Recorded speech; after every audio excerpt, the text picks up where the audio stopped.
At the company's annual party, they handed out gag gifts, a prank scratch-off ticket for everyone. Each one was a winner of $100 million. I thought it was lame, so I just took it home without scratching it. But when I came out of the shower, the ticket was gone, and my wife had a look of pure ecstasy on her face. I was about to tell her it was a fake, but in the next second, my mother-in-law burst through the door. "Annie, divorce him, now! I always said this good for nothing. Wasn't worthy of you. You're a 100 millionaire now. You can have any man you want." Without a second thought, my wife, Annie, agreed. "I know, Mom. I've already made the appointment. We're going tomorrow." Then she turned to me, her expression a caricature of innocence. "You're not going to try and claim this ticket is yours, are you? I already checked. Lottery tickets are bearer instruments, finders keepers." "Liam, my mom's right," she said, her voice dripping with contempt. "A loser like you isn't good enough for me anymore." My heart turned to ice. I turned and quietly put away the gift I'd bought her with my $1 million year-end bonus. If I wasn't good enough for her, then she didn't deserve any of this. Did you hear me? Pack your things and get out. You're a grown man. Don't tell me you're going to try and squat in this house after the divorce. My mother-in-law Brenda pointed a finger at me, her face a mask of smug triumph. "My daughter may be rich now, but she's not stupid. She suffered with you for years. It's only fair she gets some compensation for her emotional distress." I was stunned, staring at Annie, trying to process it. "You really want a divorce?" She shot me a look, the disgust in her eyes impossible to hide. "That's right. I've been married to you for 5 years, and I've never even owned a real Hermes bag. What good are you? You never gave me the good life. Now that I have my own money, it's only natural that I'd divorce you. You brought this on yourself." I suddenly felt like the world's biggest fool. For 5 years,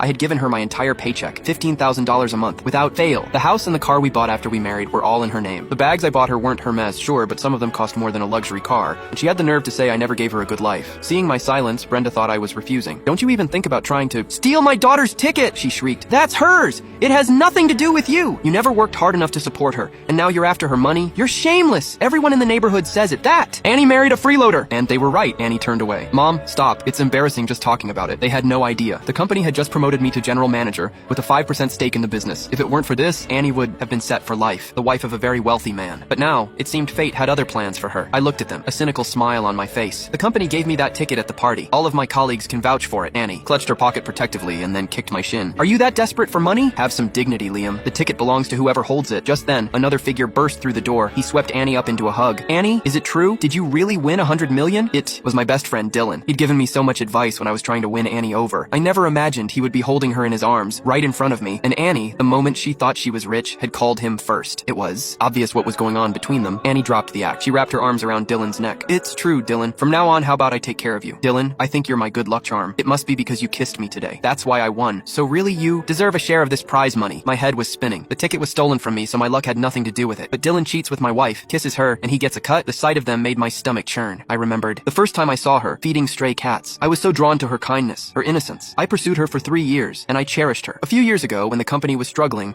I felt so guilty that I couldn't afford to buy her a nice gift with a bonus. Now, I finally had $1 million bonus to give her, and a single fake lottery ticket had shown me just how pathetic my devotion had been. I took a deep breath. A divorce is fine, but what about the baby? Just then, Annie covered her mouth and ran to the bathroom, the sound of retching echoing through the apartment. Brenda followed her. "Damn it! Is it that little bastard in your belly making you sick again?" I tried to go to her, but Brenda shoved me back. "Don't touch my daughter. The big loser is disgusting enough. We don't need the little freeloader making things worse." Annie came out, wiping her mouth and glaring at her own stomach. "I'm not keeping this baby." Hearing her say that, I actually felt a wave of relief. The thought of the child hurt, but the thought of being completely free of her, with no ties left, made me smile. She pulled out her phone, frowning as she booked an appointment. "I don't care if I'm 3 months along. I'm getting rid of it. I'm a 100 millionaire. Why would I have a baby for a loser like him?" Brenda immediately chimed in. "Exactly. Get rid of it. We're rich now. You can have as many babies as you want later." I pretended to be angry. "You cheated on me with Dylan. Shouldn't you be the one leaving with nothing?" She exploded. "Liam, are you even a man? It was your fault. You didn't give me the security I needed in this marriage. That's why I fell for Dylan. You're the one at fault. You should be the one leaving with nothing." Dylan wrapped his arms around her waist. "Annie, baby, maybe the child is mine. Maybe the child is... Don't you remember last month when Liam was on that business trip? We spent days in here together. Why don't we get a DNA test? If it's mine, we can get married right away." Last month? I suddenly remembered. That night, I video called her. She was breathing heavily, covered in sweat. She said she was working out. I guess this is the kind of workout she meant. My best friend had been sleeping with my wife behind my back. Seeing my silence, Annie thought I was going to fight her. "Liam, you don't get a say in this!" she shrieked. "If you agree to the divorce, I might be generous and let you have the house." Hearing that, I put on a heartbroken expression and nodded. "Fine, I'll take the house. Let's go get divorced now." Annie practically ran out the door, terrified I would change my mind. At the courthouse, the clerk handed us the paperwork. "Have you agreed on the division of assets?" Annie snatched a pen. "The house goes to Liam," she scribbled. "We don't need to split the savings. It's not like he has any money anyway." Brenda nodded from the side, sneering. "Gets a free house just for a divorce. You're really something, Liam." I said nothing, just signed my name with a blank expression. The moment both signatures were on the paper,